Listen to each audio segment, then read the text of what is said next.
Hey everyone, got to share something good with you guys. Got someone coming over to play. He's from the other side of my state.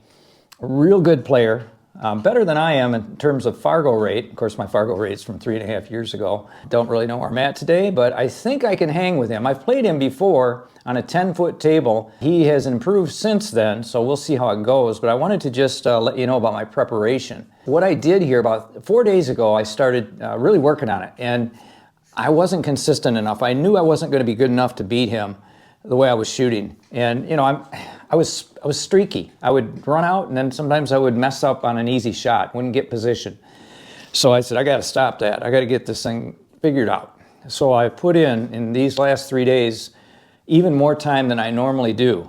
And I really have been focusing on my position play. Not so much the shot making, it's been the position play. Now, we're going to play 9-ball. And 9-ball is going to be a lot easier than 8-ball because it's more open, right?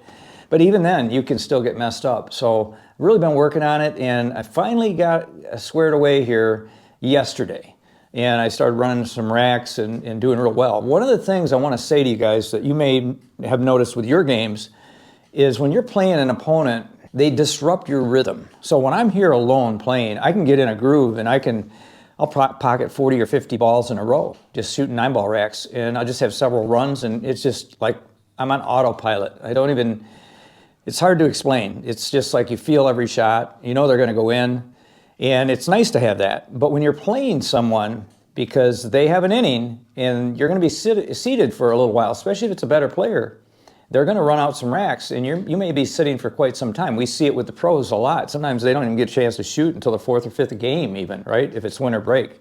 I actually did spar against someone here recently that lives near me here, and I think they're a 560 player, and I won the first, it was 9-ball, and I won the first 4 games in a row. I felt bad, so it was a winter break, so I let him break, and then he rattled off 5 in a row against me. Knocked the 9-ball in a couple times by accident, but he played good, you know, in between as well. I will never give away my break again. Let me just say that. Not that I'm that worried about winning or losing. I mean, it was just all for fun, right?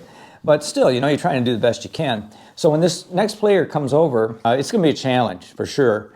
But I think I'm ready. I really do. And I'm not excited about it. I'm nervous about it. And usually when I'm nervous about something, I usually do well. I don't want to say that and I'll jinx myself now. But that's the way it is. And what did I do, by the way? You know, was I just shooting balls? I did both. I shot 9-ball racks, and I really worked on my break. I usually break from one side of the table, so I started to break on the other side just to make sure. And it is different, by the way. In fact, the first maybe 6 or 8 breaks even, I was leaving the cue ball below the rack. I was hitting it too thin, the 1-ball. And it was puzzling to me because I thought I was hitting it in the same cut angle as I was on the other side of the table, but evidently it just looks different, so I started to adjust to that, and then all of a sudden it's like I'm making a 1 in the pocket over there every time, and a wing ball would go in. So I was doing real well. When you get 2 balls off the table out of 9, you're down to 7, it's going to be a lot easier to run out, more open, and as long as your shot making is good, you know, you're going to do well. So I got that figured out, and then the other thing I did is I shot the center field drill, and I shot the spot to spot. I also shot some straight ends as well because I was slow rolling and I wasn't hitting them perfectly straight. Sometimes they wouldn't even go in from distance. So one of the parts of my game when I know I'm shooting my best is I can slow, and I mean really slow roll, a center ball, cue ball, and stroke the shot dead straight in the middle of a pocket, kitty corner on this table, this 8-foot table. So I know then that my stroke is really honed in. When I started, it was not. And then as of yesterday, I was hitting every one. So, and tonight I shot about, I don't know, I think it was 12 games. And I had 3 runouts, only 3 out of 12, which isn't real good. But I was working on a few things, making sure my stroke coming back was slower. If I come back too quick, it sets my timing wrong. And that's what I was doing. I watched video of myself too, and that's another thing I want to tell you. When I watched the video, my hand come back too quick, and then I went forward too quick. And that is my dilemma. I have to get that hand coming back slowly and then come through the shot. So it's all about timing, really. If you're off just a little bit and your mind wanders a little bit, you'll miss shots. And when you're playing a strong player, you're not going to win.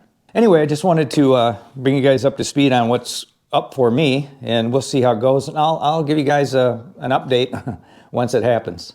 All right. Hey, and if you want to watch a video, I want to always do this, offer you something that could be helpful to your game. So watch this one right here. Share Sure, you can share this video. This is a good one. You know, it's just about how we prepare for a match.